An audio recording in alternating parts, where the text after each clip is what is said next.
Alors, je vais répondre à la question suivante.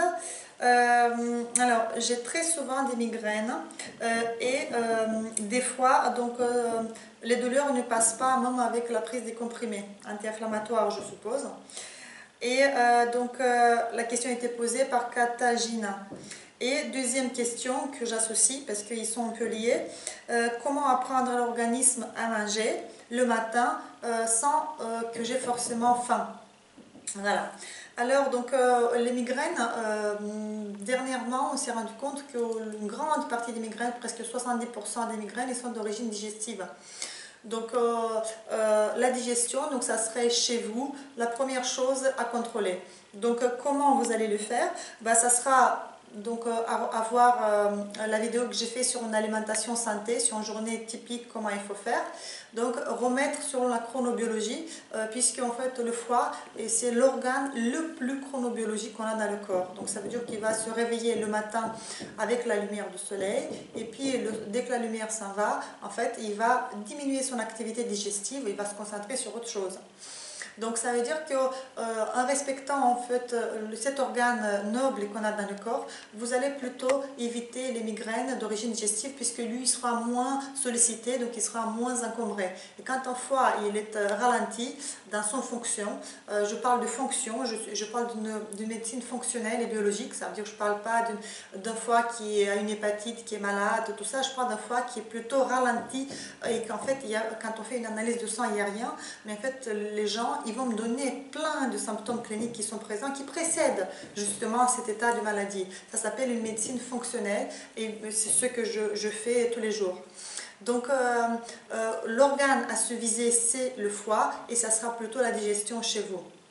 Donc alimentation santé, puis après il faudra faire selon la chronobiologie, donc vous faites cet équilibrage, donc évitez les protéines le soir, puisqu'en fait le foie il sera moins chargé.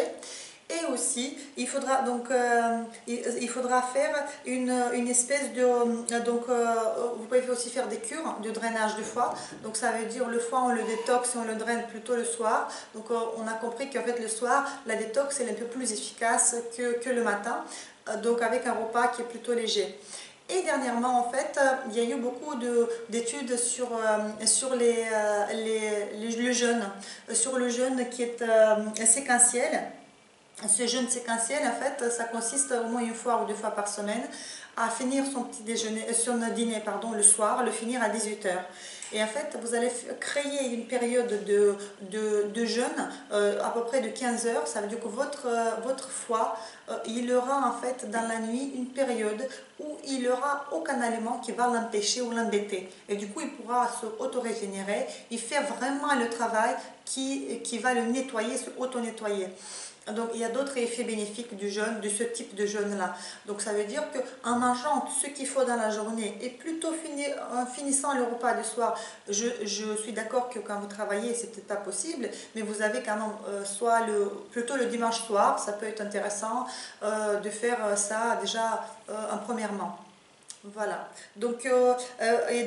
Alors, comment aimer l'organisme à manger le matin si on n'a pas faim?